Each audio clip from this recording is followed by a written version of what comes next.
So Simon talked a lot about how Storm gets to unleash her powers unlike we've ever seen before. Yes. Can you talk a little bit about what that means for you, how you prepared? Are you excited to see it on the film?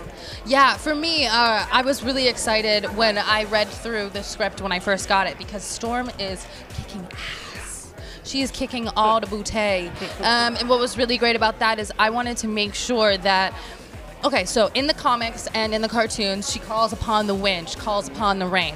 We don't got time for the words, baby, so we got to do it in like a quick second. So everything had to have its own movement. Every time it was a new summoning of a different power, I wanted her to be physically showing you something completely different. I also wanted to give you evolution from when we first saw her learning how to fly to 10 years later.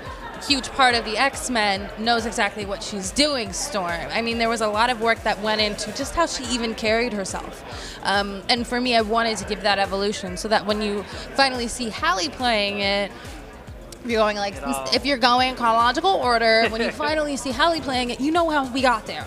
And that was my goal for this. And that was something that I talked extensively with Simon about. And he was really great to be like, whatever you want, let me know and I will find a way to highlight it. And that was really beautiful, and you don't usually get that, especially being, you know, one of the few minorities in an all-white cast. Like, sometimes the camera doesn't find you, and he really found me in moments that I really appreciated. And the women are really stepping up. And we are. Women are kicking ass and taking names and also fighting each other, which is sad. It happens. It happens. But also, you know, it's really cool to kind of see all the girls ganging up and really kind of fighting for each other. There's a new side to Beast and a break apart of the X-Men in this movie because of what happens to Raven. Hank believes that Charles's motives and way of working aren't always correct, and he kind of takes that as a sign that he needs to break apart and go about redemption, revenge, all those sorts of things in a different way. Talk about X-Men. For you coming back as Nightcrawler, has the costuming and makeup changed for you from film to film?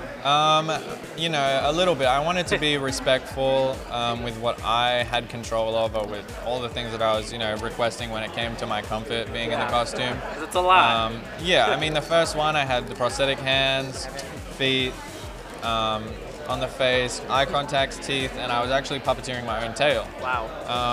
But on the next one, just in respect of already pulling that off through a whole movie, I did request if I could have the tail gone and the eye contacts gone, as I was going through my certain ailments at that point where I just couldn't pull that off. But they were always so kind to adjust for me and my comfort. So yeah, man. And how does it feel to step into the classic X-Men costume? So badass. I mean, they're so simplistic but so powerful at the same time, which is something the tone of our movie, I feel, is reflecting. It's not so much about the flashiness, it's about what's going on internally beneath that, the relationships, the emotions, and the internal crisis that we're all dealing with.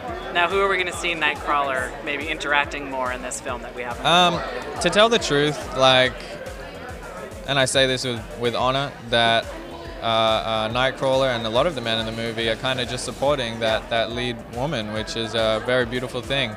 And we do have those little moments when Nightcrawler gets to reveal a certain arc that would lead and connect with Alan Cummings' portrayal, which was a more vicious, demonic Nightcrawler, which is spurred by the frustration of simply so much death going on in front of him, and the frustration of not being able to save certain people. So yeah, we get to see that, but at the same time, in a humble way, he's just supporting, you know?